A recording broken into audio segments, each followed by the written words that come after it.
नमस्कार, आकाशवाणी से प्रस्तुत है समाचार संध्या।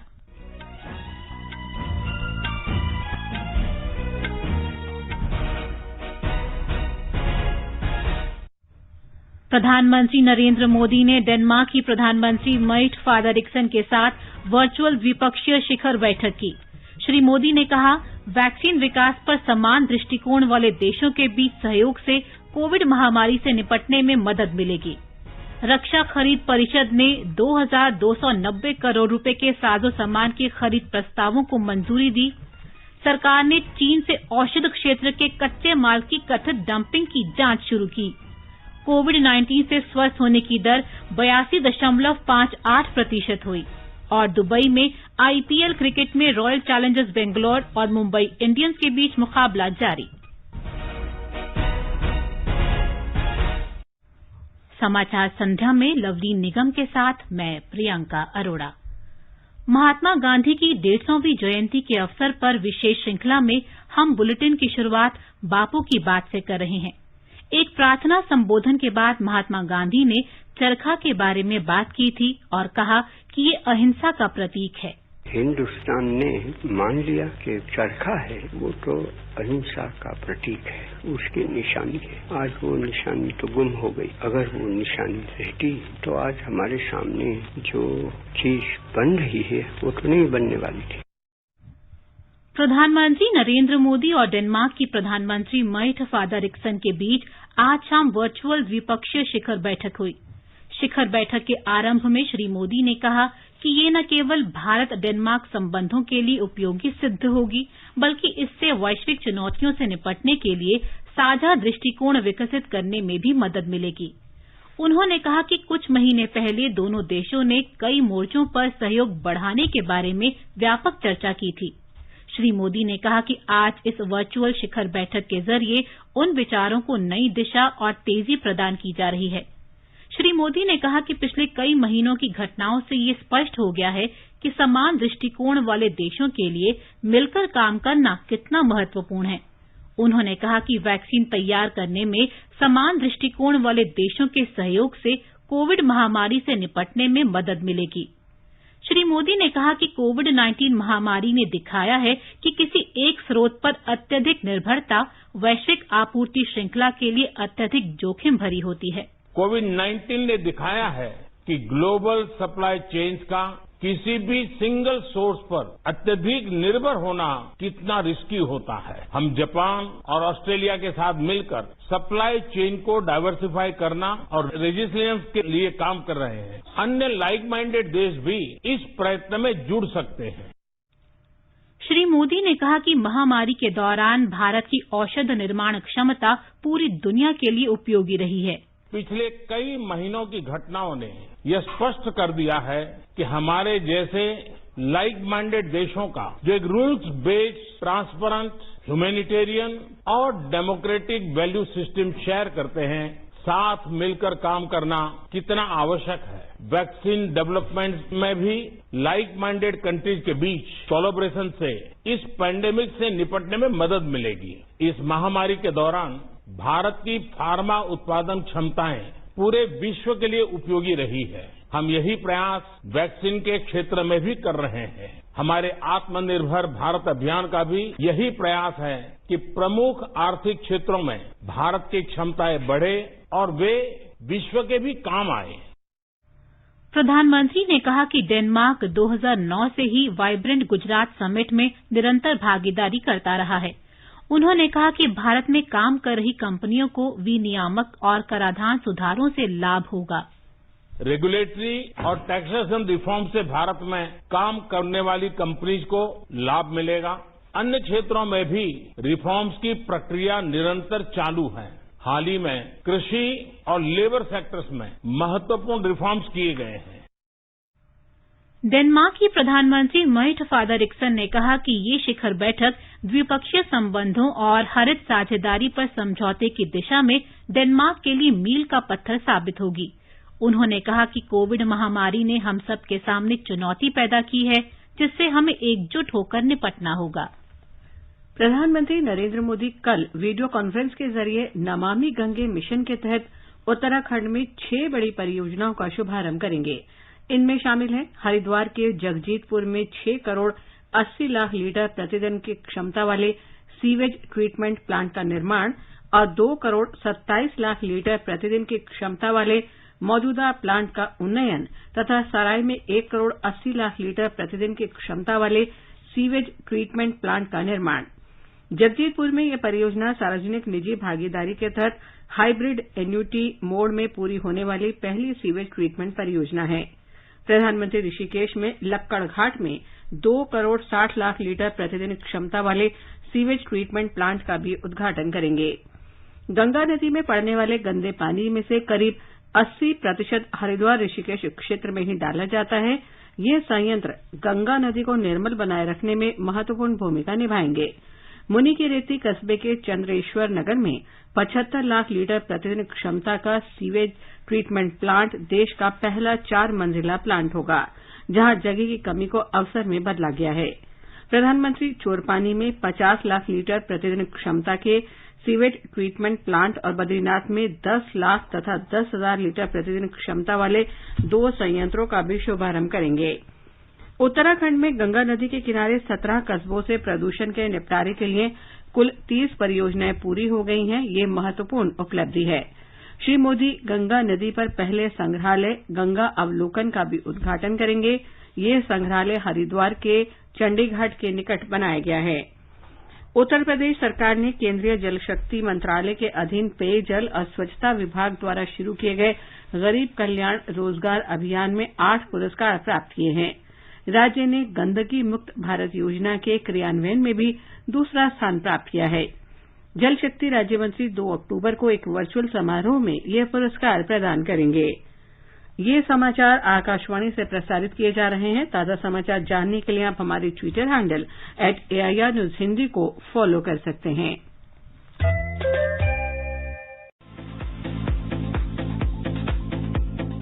All India Radio presents World News. News and views from across the globe. What happened? What is up next? The newsmakers and the highlights of the day.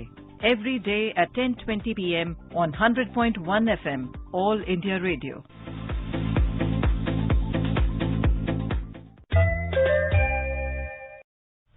ये आकाशवाणी है। रक्षा खरीद परिषद DAC ने सशस्त्र बलों द्वारा करीब 22 अरब 90 करोड़ रुपए के विभिन्न उपकरणों और हथियारों की खरीद के प्रस्तावों को मंजूरी दे दी है। इनमें घरेलू उद्योग के साथ साथ विदेशी वेंडरों से की जाने वाली खरीद के प्रस्ताव भी शामिल हैं। रक्षा मंत्री राजनाथ सिंह की अध्यक्षता में DAC की बैठक में ये स्वीकृति दी गई। भारतीय कंपनियों से खरीद की श्रेणी के तहत static HF trans receiver set और smart anti airfield weapon खरीदने की स्वीकृति दी गई।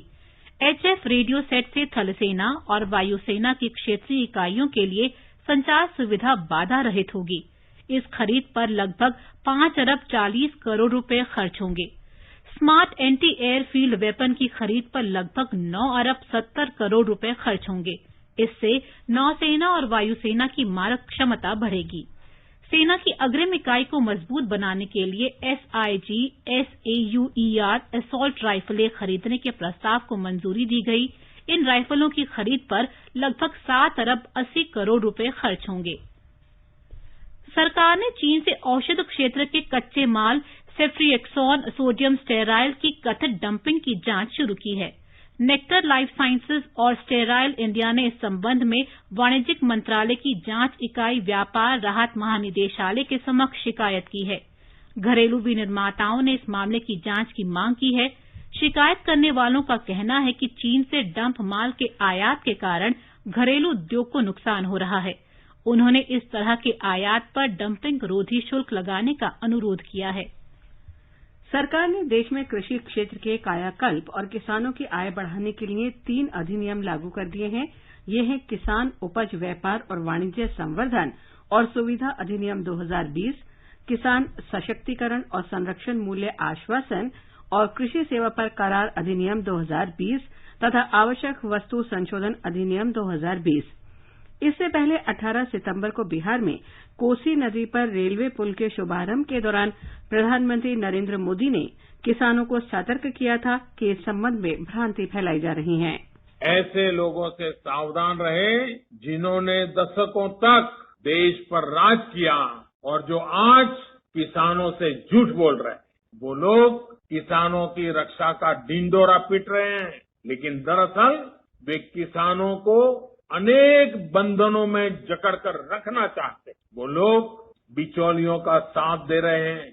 21वीं सदी में भारत का किसान बंधनों में नहीं, भारत का किसान खुल करके खेती करेगा, जहां मन आएगा अपनी उपज बेचेगा। हमारे संवाददाता ने बताया कि इन अधिनियमों के लागू होने से किसानों को देश में कहीं भी उपज बेचने की आजादी मिलेगी। किसान उत्पाद व्यापार और वाणिज्य संवर्धन एवं सुविधा अधिनियम 2020 एक ऐसा तंत्र विकसित करता है जहां किसान तथा व्यापारी कृषि उपज की बिक्री और खरीद की सुविधा प्राप्त कर सकेंगे। इस अधिनियम के जरिए राज्य कृषि उत्पादन विपणन संगठनों के तहत अधिसूचित बाजारों के परिसर के बाहर अवरोध मुक्त अंतर्राज्यीय एवं राज्य के भीतर व्यापार एवं वाणिज्य को बढ़ावा मिलेगा। यह देश में व्यापक रूप से विनियमित कृषि बाजारों को खोलने का एक ऐतिहासिक कदम है। वहीं मूल्य आश्वासन एवं कृषि सेवा पर किसान सशक्तिकरण एवं संरक्षण अधिनियम 2020 किसानों को प्रोसेसर, थोक व्यापारी, बड़े खुदरा विक्रेताओं और निर्यातकों के साथ बिना किसी डर के व्यापार के लिए सम्मिलित होने के प्रति सशक्त करेगा। इस अधिनियम के जरिए बाजार में होने वाली अप्रत्याशित जोखिम का भार प्रायोजकों पर होगा। इसके जरिए किसानों को अत्याधुनिक तकनीक हासिल होगी, जिससे उनका उत्पादन बढ़ेगा और आय भी बढ़ेगी। आनंद कुमार, आकाशवाणी समाचार, दिल्ली। राष्ट्रीय सहकारिता विकास निगम ने न्यूनतम समर्थन मूल्य के तहत धान खरीद के लिए 3 राज्यों को 19,444 करोड़ रुपए की पहली किस्त मंजूर कर दी है। ये राज्य छत्तीसगढ़, हरियाणा और तेलंगाना हैं। कृषि मंत्रालय ने बताया है कि ये राशि राज्यों और राज्य विपणन महासंघों को धान की खरीद समय पर करने के लिए मंजूर की गई है। छत्तीसगढ़ को सर्वाधिक 9,000 करोड़ रुपए दिए गए हैं, तेलंगाना को 5,500 करोड़ रुपए और हरियाणा को 5,444 करोड़ रुपए दिए गए हैं। सड़क परिवहन और राजमार्ग मंत्रालय ने परिवहन के लिए वैकल्पिक स्वच्छ ईंधन अपनाने की दिशा में एक बड़े कदम के तौर पर सीएनजी इंजनों में हाइड्रोजन वाले HCNG के उपयोग की अनुमति दी है। भारतीय मानक ब्यूरो ने ईंधन के रूप में मोटर वाहनों के लिए हाइड्रोजन संपन्न प्राकृतिक गैस HCNG विकसित की है।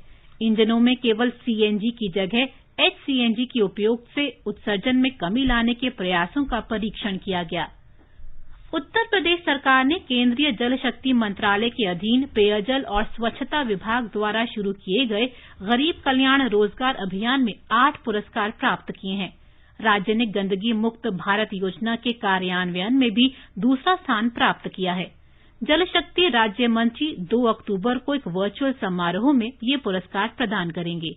ब्यौरा हमारे संवाददाता से। मुख्यमंत्री योगी आदित्यनाथ ने आज कहा कि उनकी सरकार ने कोरोना काल के दौरान पूरे देश में सबसे ज्यादा लोगों को रोजगार दिए हैं। उन्होंने कहा कि इस दौरान उनकी सरकार न केवल लाखों लोगों को उनके घरों पर वापस लेकर आई, बल्कि उनके गांव के पास ही रोजगार का भी इंतजाम किया गया। इस योजना के तहत समग्रता में इन पुरस्कारों में उत्तर प्रदेश पहले स्थान पर आया है। वहीं जिलेवार सूची में प्रयागराज, हरदोई और फतेहपुर जिलों को पहला, दूसरा और तीसरा स्थान मिला है। नॉन गरीब कल्याण रोजगार योजना में पहले और दूसरे स्थान पर क्रमशः बरेली और अलीगढ़ हैं। अलीगढ़ के खाते में विशेष पहचान का पुरस्कार भी आया है। सुशील चंद्र तिवारी, आकाशवाणी समाचार, लखनऊ।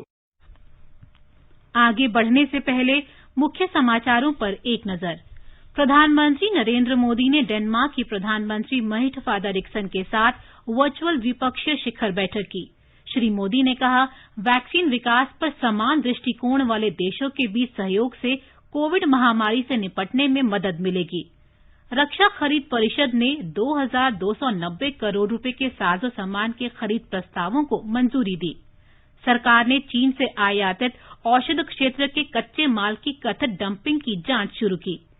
कोविड-19 से स्वस्थ होने की दर 82.58% हुई और दुबई में IPL क्रिकेट में रॉयल चैलेंजर्स बेंगलौर और मुंबई इंडियंस के बीच मुकाबला जारी। देश में कोविड-19 संक्रमण से स्वस्थ होने की संख्या आज 50 लाख को पार कर गई है। स्वास्थ्य मंत्रालय के अनुसार मात्र 11 दिन में 10 लाख रोगी स्वस्थ हुए हैं। देश में स्वस्थ होने की दर 82.58% हो गई है।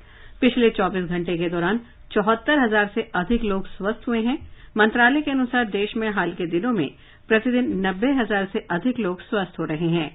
देश भर में सक्रिय मामलों की तुलना में ठीक होने वालों की संख्या 5 गुना से अधिक हो गई है। मंत्रालय ने इसे सराहनीय उपलब्धि बताते हुए कहा है कि ये चिकित्सा के आधारभूत ढांचे, मानक उपचार के तरीके के कार्यान्वयन, चिकित्सकों और प्रथम पंक्ति के स्वास्थ्य और स्वच्छता कर्मियों के पूर्ण समर्पण और प्रतिबद्धता के कारण हासिल किया जा सका है। वर्तमान में देश में सक्रिय मामलों की कुल संख्या 9,62,000 है। मंत्रालय ने कहा कि केंद्र सरकार के प्रयासों और टेस्ट, ट्रैक, ट्रीट नीति के प्रभावी कार्यान्वयन से ये संभव हुआ है। वर्तमान में भारत में संक्रमण से मृत्यु दर 1.57% है, जो विश्व स्तर पर सबसे कम दर वाले देशों में से है। पिछले 24 घंटे में 1,039 मौत के साथ मृतकों की कुल संख्या 95,542 तक पहुंच गई है। स्वास्थ्य और परिवार कल्याण मंत्री डॉक्टर हर्षवर्धन ने कोविड-19 के लिए भारतीय आयुर्विज्ञान अनुसंधान परिषद ICMR के वैक्सीन वेब पोर्टल और राष्ट्रीय क्लिनिकल रजिस्ट्री का शुभारंभ किया। ये वैक्सीन वेब पोर्टल भारत और विदेशों में कोविड-19 के लिए वैक्सीन के विकास से संबंधित जानकारी प्रदान करेगा। राष्ट्रीय कोविड-19 क्लिनिकल रजिस्ट्री भारत में नैदानिक और प्रयोगशाला जांच, उपचार, प्रबंधन, नवाचार और अस्पताल में भर्ती कोविड रोगियों के परिणामों के बारे में आंकड़े एकत्रित करेगी। गुजरात में अहमदाबाद अस्पताल और नर्सिंग होम एसोसिएशन के अध्यक्ष डॉक्टर भरत गढ़वी ने कहा है कि शहर के निजी अस्पतालों में कोविड-19 के 90% बिस्तरों पर मरीज भर्ती हैं। उन्होंने कहा कि ज्यादातर वेंटिलेटर भी इस्तेमाल किए जा रहे हैं। एसोसिएशन अहमदाबाद में निजी अस्पतालों के कोविड बिस्तरों पर मरीजों की संख्या और बिस्तरों की उपलब्धता के आंकड़े नियमित रूप से अपनी वेबसाइट पर अपलोड करती है। हमारे संवाददाता ने खबर दी है कि शहर में इलाज करा रहे कोविड मरीजों की संख्या बढ़ने के कारण ये स्थिति पैदा हुई है। Ahmedabad hospital and nursing homes association के अनुसार शहर में पिछले 3 महीने में सक्रिय मामलों में काफी बढ़ोतरी हुई है। अहमदाबाद मेडिकल एसोसिएशन ने भी राज्य सरकार को अहमदाबाद के अस्पतालों में स्थानीय मरीजों के लिए कोविड बेड सुनिश्चित करने की मांग की है। AMA के अनुसार अन्य शहरों और पड़ोसी राज्यों से मरीजों के अहमदाबाद आने से यह स्थिति पैदा हुई है। इस बीच अहमदाबाद नगर निगम ने शहर के पोश और भीड़भाड़ वाले अनेक क्षेत्रों में रात के 10 बजे के बाद पूर्णबंदी लागू करने की घोषणा की है। इन क्षेत्रों में लोगों द्वारा मास्क और सामाजिक दूरी की अनिवार्य शर्तों के बड़े पैमाने पर उल्लंघन के चलते यह फैसला किया गया है। योगेश पंड्या, आकाशवाणी समाचार, अहमदाबाद। केंद्र ने आज उच्चतम न्यायालय को सूचित किया कि कोविड-19 महामारी के कारण बैंकों द्वारा ऋण की किस्तों पर ब्याज वसूलने पर लगी रोक के बारे में 2 से 3 दिनों में फैसला होने की आशा है। न्यायमूर्ति अशोक भूषण की अध्यक्षता वाली पीठ ने कहा कि वह विभिन्न उद्योगों, व्यापार संघों और व्यक्तियों द्वारा दायर याचिका की सुनवाई 5 अक्टूबर को करेगी। दिल्ली हवाई अड्डे के टर्मिनल 2 से 1 अक्टूबर से उड़ानों का संचालन शुरू कर दिया जाएगा। कोरोना वायरस संक्रमण की महामारी के कारण लगाई गई रोक के बाद हवाई अड्डे के टर्मिनल 3 से 23 मार्च के बाद से उड़ानों का संचालन किया जा रहा है। DIAL ने कहा है कि टर्मिनल 2 से प्रतिदिन 48 उड़ानों का प्रस्थान और 48 का आगमन हो रहा है और अक्टूबर के अंत तक 180 उड़ानों तक इसे बढ़ाया जाएगा। आकाशवाणी का समाचार सेवा प्रभाग आज अपने फोन इन कार्यक्रम में हिंदी और अंग्रेजी में कोविड-19 पर विशेष परिचर्चा प्रसारित करेगा। ये कार्यक्रम आज रात 9:30 बजे से FM गोल्ड अतिरिक्त मीटरों पर सुना जा सकता है। नई दिल्ली स्थित लेडी हार्डिंग मेडिकल कॉलेज के डॉक्टर राजेंद्र के धमीजा चर्चा में भाग लेंगे। श्रोता हमारे टोल फ्री नंबर 1800-115767 पर फोन करके विशेषज्ञ से सीधे सवाल पूछ सकते हैं। लैंडलाइन नंबर है 01123314444। नंबर एक बार फिर सुन लीजिए 1800-115767 और 01123314444। Twitter handle AIR news alerts पर भी #AskAIR के जरिए सवाल पूछे जा सकते हैं।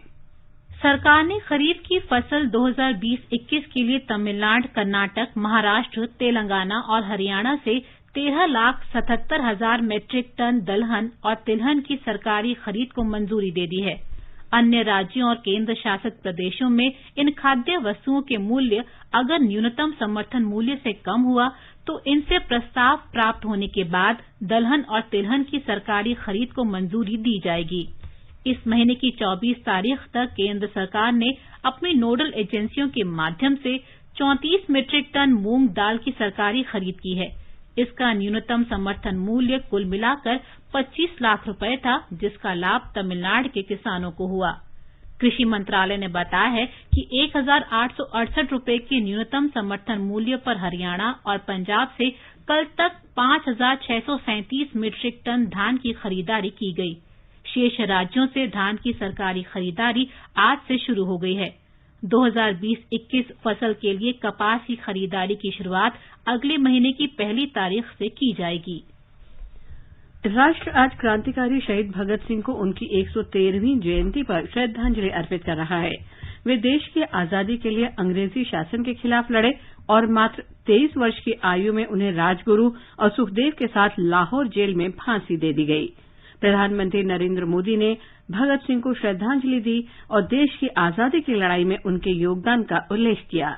मन की बात कार्यक्रम में कल श्री मोदी ने महान स्वतंत्रता सेनानी भगत सिंह को बहादुरी और साहस का प्रतीक बताया। मैं समस्त देशवासियों के साथ साहस और वीरता की प्रतिमूर्ति शहीद वीर भगत सिंह को नमन करता हूँ। शहीद भगत सिंह पराक्रमी होने के साथ साथ विद्वान भी थे, चिंतक थे। अपने जीवन की चिंता किए बगैर भगत सिंह और उनके क्रांतिवीर साथियों ने ऐसे साहसिक कार्यों को अंजाम दिया जिनका देश की आजादी में बहुत बड़ा योगदान रहा। शहीद वीर भगत सिंह के जीवन का एक और खूबसूरत पहलू यह है कि वे टीम वर्क के महत्व को बखूबी समझते थे। पाकिस्तानी सेना ने आज केंद्र शासित प्रदेश जम्मू कश्मीर में राजौरी जिले के नौशहरा सेक्टर में नियंत्रण रेखा के पास एक बार फिर संघर्ष विराम का उल्लंघन करते हुए अकारण गोले दागे और गोलाबारी की। रक्षा विभाग के जनसंपर्क अधिकारी कर्नल देवेंद्र आनंद ने बताया कि आज शाम 3:50 पर पाकिस्तानी सेना ने नौशहरा सेक्टर में नियंत्रण रेखा के समीप गोलीबारी की। भारतीय सेना ने भी इसका मुंहतोड़ जवाब दिया। महाराष्ट्र सरकार ने आज पार्श्व गायिका उषा मंगेशकर को गान सम्राज्ञी लता मंगेशकर पुरस्कार 2020-21 प्रदान करने की घोषणा की है। राज्य के संस्कृति द्वारा ये पुरस्कार प्रदान किया जाता है। राज्य के संस्कृति मंत्री अमित विलासराव देशमुख ने इसकी घोषणा करते हुए कहा कि पुरस्कार के अंतर्गत 5 लाख रुपए और प्रशस्ति पत्र तथा एक स्मृति चिन्ह दिया जाता है। जानी मानी वयोवृद्ध गायिका उषा मंगेशकर फिल्मों में मराठी, हिंदी और अनेक भारतीय भाषाओं में गीत गा चुकी हैं। सुबह का तारा, जय संतोषी मां, आजाद, चित्रलेखा, खट्टा मीठा, काला पत्थर, नसीब, खूबसूरत, डिस्को डांसर और इंकार जैसी फिल्मों में उनके गानों ने धूम मचा दी थी। अपनी बड़ी बहन और भारत रत्न से सम्मानित लता मंगेशकर के 51वें वर्ष पूरा होने के अवसर पर प्रतिष्ठित पुरस्कार प्रदान करने की घोषणा पर उन्होंने प्रसन्नता व्यक्त की। सुप्रसिद्ध पार्श्व गायिका लता मंगेशकर आज 91 वर्ष की हो गई हैं। भारत रत्न से सम्मानित स्वर सामग्री लता मंगेशकर 7 दशकों से भी अधिक समय तक हिंदी फिल्मों में अपनी मखमली आवाज से लोगों के दिलों पर राज करती रहीं। स्वर कोकिला लता जी ने अन्य कई भारतीय भाषाओं में भी गीत गाए हैं। एक रिपोर्ट। मध्य प्रदेश के इंदौर में वर्ष 1929 में आज ही के दिन जन्मी लता मंगेशकर को बहुत कम उम्र में संगीत से परिचय कराया गया था। लता दीदी ने प्राथमिक संगीत शिक्षण अपने पिता दीनानाथ मंगेशकर से लिया। लता दीदी का गाया हुआ नौशाद द्वारा रचित प्यार किया तो डरना क्या मुगले आजम फिल्म से आज भी प्रसिद्ध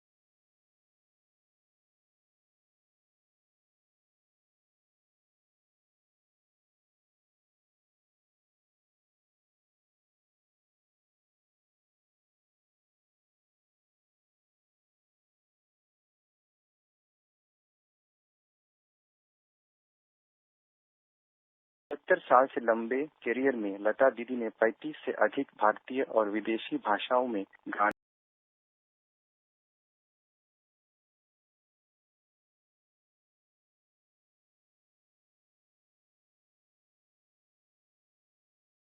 प्रधानमंत्री नरेंद्र मोदी ने लता दीदी के 91वें जन्मदिन पर उन्हें बधाई देने के लिए उनसे बात की और कहा कि वह खुद को भाग्यशाली मानते हैं कि उन्होंने हमेशा उनका स्नेह और आशीर्वाद प्राप्त किया है। महाराष्ट्र के मुख्यमंत्री उद्धव ठाकरे ने उनको अपने जन्मदिन पर बधाई देते हुए उनकी लंबी आयु और स्वस्थ जीवन की कामना की।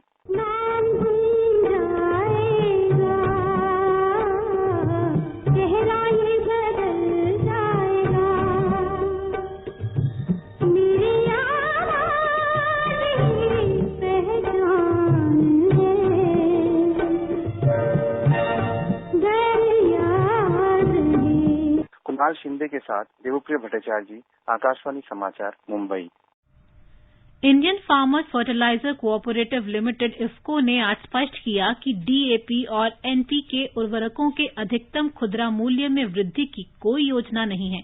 इफ्को के प्रबंध निदेशक यूएस अवस्थी ने कहा कि अंतर्राष्ट्रीय बाजार में कच्चे माल की लागत में अत्यधिक वृद्धि के बावजूद उर्वरकों की कीमत नहीं बढ़ाई जा रही है। उन्होंने कहा कि रबी सीजन के दौरान खाद की कीमतें नहीं बढ़ाई जाएंगी क्योंकि इफ्को का उद्देश्य कृषि की लागत घटाकर किसानों की सेवा करना है।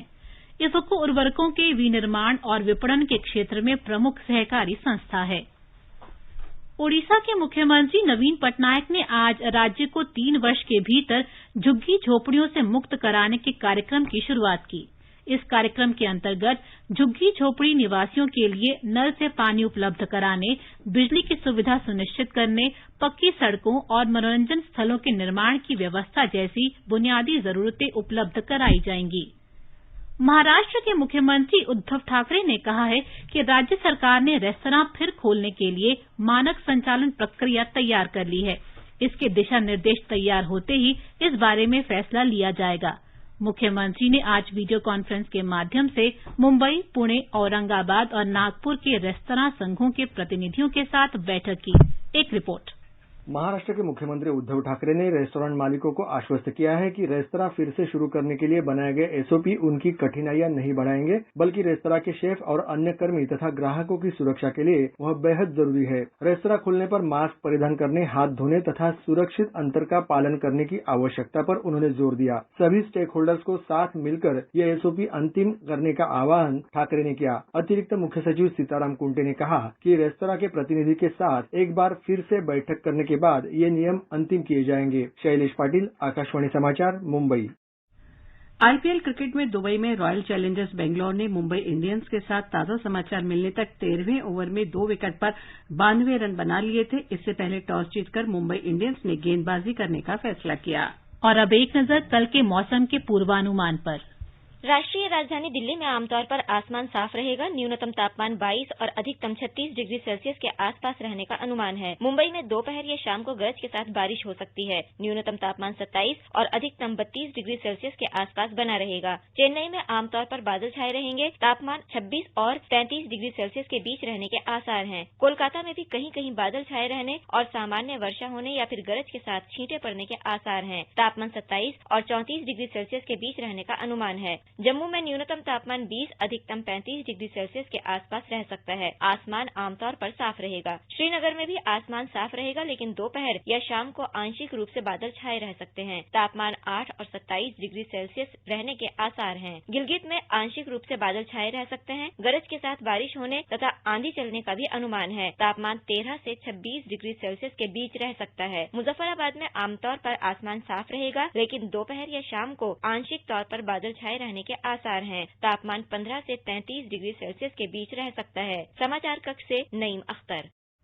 और अब प्रस्तुत है बापू का प्रिय भजन वैष्णव जनते, जिसे गाया है थाईलैंड के कलाकारों ने।